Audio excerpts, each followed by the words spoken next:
ഒട്ടുമിക്ക നല്ല പടങ്ങളും കണ്ടിറങ്ങുമ്പോഴത്തേക്ക് എനിക്കൊരു ടേക്ക് അവേ ഉണ്ടാവും. ഈ പടം കണ്ടിറങ്ങിയപ്പോൾ ഉള്ളായ ടേക്ക് അവേ എന്ന് പറയുന്നത് കാതോട് കാതോരം എന്ന് പറഞ്ഞ പടം റീവിസിറ്റ് ചെയ്യണം എന്നുള്ളതാണ്. ഒരു പക്ക ഇൻവെസ്റ്റിഗേഷൻ ത്രില്ലർ ആയിരിക്കും എന്നുള്ള നിലയിൽ തന്നെയാണ് ഇതിൻ്റെ ട്രെയിലർ കണ്ടപ്പോൾ എനിക്കൊരു ഫീൽ കിട്ടിയത്. പക്ഷേ പടം ഒരു ഇൻവെസ്റ്റിഗേഷൻ ഡ്രാമ കൈൻഡ് ഓഫ് പടമാണ്. അപ്പോൾ ഈ ഒരു എഡ്ജ് സീറ്റ് ത്രില്ലറോ പരിപാടികളോ ഒന്നുമല്ല. പടം തുടങ്ങി വളരെ സ്ലോയിൽ തുടങ്ങി ഒരു 15-20 മിനിറ്റ് അരമണിക്കൂറിനുള്ളിൽ തന്നെ നമുക്ക് കാര്യങ്ങളൊക്കെ മനസ്സിലാക്കി തരും. പക്ഷേ ഇതിനുള്ളിൽ ഒരു ഡ്രാമ നന്നായിട്ട് വർക്ക് ചെയ്യുന്നുണ്ട്. ആ സാധനമാണ് ഈ പടത്തെ മുന്നോട്ട് കൊണ്ടുപോയിക്കൊണ്ടിരിക്കുന്നത്. രേഖാചിത്രം ജോഫിൻ ടി ചാക്കോ. പുള്ളിയുടെ ഫസ്റ്റ് പടം പ്രീസ്റ്റ് ആയിരുന്നു, മമ്മൂട്ടി ഹീറോ ആയിട്ടുണ്ടായിരുന്ന. എനിക്കത്ര അങ്ങ് വർക്കാകാത്ത സിനിമകളിലൊന്നാണ്. അതുകൊണ്ട് തന്നെ ഈ പടത്തിനകത്ത് കമ്പാരിറ്റീവ്ലി ഒരു പ്രതീക്ഷ കുറവായിരുന്നു. ട്രെയിലർ അത്യാവശ്യം ഓക്കെയാണ് എന്നുള്ളതേ ഉള്ളൂ. പക്ഷേ എനിക്ക് ട്രെയിലർ കണ്ടതിനേക്കാൾ ഭയങ്കരമായിട്ട് പടം ഇഷ്ടപ്പെട്ടു എന്ന് വേണം പറയാൻ. സിനിമയ്ക്കുള്ളിലെ സിനിമ എനിക്ക് ഇഷ്ടമുള്ളൊരു സംഗതിയാണ്. അതേപോലെ സിനിമയെ സംബന്ധിച്ചുള്ള സിനിമകളും നല്ല ഇഷ്ടമുള്ള സംഗതിയാണ്. പക്ഷേ ഇതിനകത്തൊരു ഡിഫറെൻറ്റ് കൈൻഡ് ഓഫ് സംഗതി, ഒരു റീറൈറ്റിംഗ് ഹിസ്റ്ററി എന്നുള്ള നിലയിലൊക്കെയാണ് ഇതിനെ സമീപിച്ചിരിക്കുന്നത്.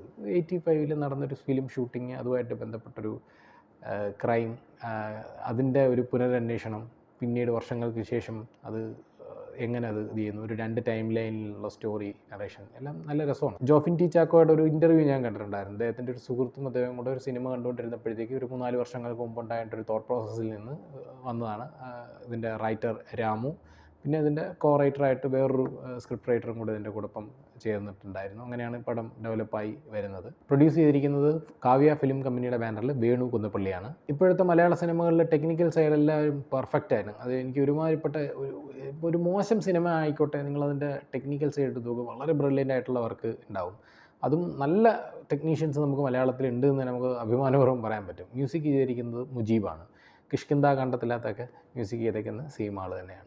അതേപോലെ എഡിറ്റർ ഷമീർ മുഹമ്മദ്, ഒന്നും പറയാനില്ല. അപ്പു പ്രഭാകറിൻ്റെ സിനിമാറ്റോഗ്രാഫി. ആസിഫ് അലി പടം എന്നാണ് നമ്മളിപ്പോൾ പറയുന്നത്. ആസിഫ് അലി പടം കാരണം ഡയറക്ടർ അത്ര ഒരു ഫേമസ് ആയിട്ടുള്ളൊരു ഡയറക്ടറല്ല, ഭയങ്കരമായിട്ടൊന്ന് തെളിയിച്ചിരിക്കുന്ന ഡയറക്ടർ അല്ലാത്തതുകൊണ്ട് ഇതൊരു ആസിഫ് അലി പടമായിട്ട് തന്നെയാണ്. നമുക്ക് അനശ്വര രാജനുണ്ടോ? ഓക്കെ, അനശ്വര രാജനുണ്ട്.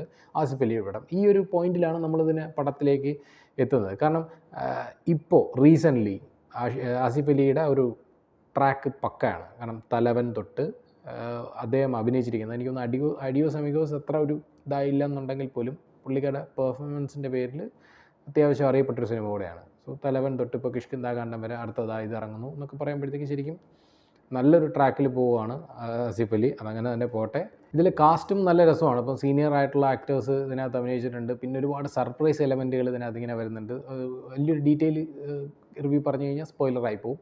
അത് ട്രെയിലർ കട്ട് പോലും ഒരുപാട് സംഗതികൾ ഒളിപ്പിച്ചുകൊണ്ടാണ് ആ ട്രെയിലർ കട്ടും ചെയ്തിരിക്കുന്നത്. ശരിക്കും നല്ല രസമുള്ള മൂവിയാണ്. ഇതിൻ്റെ ഫസ്റ്റ് ലുക്ക് പോസ്റ്റർ തൊട്ട് ശരിക്കും നല്ലൊരു ഹുക്ക് ഉണ്ടായിരുന്നൊരു സംഗതിയായിരുന്നു. അതിനകത്ത് ആ ഒരു അനശ്വര രാജൻ, ഒരു കന്യാസ്ത്രീ, ഇദ്ദേഹത്തിൻ്റെ പോലീസ് ഓഫീസർക്ക് ഒരു കൈ കൊടുക്കുന്നു. അതിൽ അനശ്വര രാജൻ്റെ പോർഷൻ ബ്ലാക്ക് ആൻഡ് വൈറ്റ് ആണ്, ഇദ്ദേഹത്തിൻ്റെ പോർഷൻ കളറാണ്. 2 സൈഡിൽ ഇങ്ങനെ ഫിലിമൊക്കെ ഇങ്ങനെ തൂങ്ങി നിൽക്കുന്നുണ്ട്.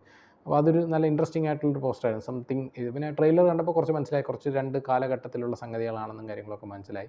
പക്ഷേ നല്ല ഇത് എങ്ങനെയാണ് ഇതിൻ്റെ കഥ വരുന്നതെന്നൊക്കെ അറിയാനുള്ള നല്ല രസമുണ്ടായിരുന്നു. പക്ഷേ പടം തുടങ്ങുമ്പോൾ തന്നെ നമുക്ക് എല്ലാ സാധനങ്ങളും റിവീലായിട്ട് പോകുന്നുണ്ട്. പക്ഷേ കുറേശ്ശെയായിട്ടാണ് നല്ല രസമായിട്ട് അതിൻ്റെ തിരക്കഥ പോയേക്കുന്നത്. നമുക്ക് ഒരു പോയിന്റിലേക്ക് പോകുന്നു, ആരാണ് ഇത് എന്നുള്ളൊരു പോയിന്റിലേക്ക് കൂടുതൽ ആകാംക്ഷയോടുകൂടി ഇങ്ങനെ പൊയ്ക്കൊണ്ടിരിക്കുന്നു. നല്ല രീതിയിലാണ് പടം വരുന്നത്.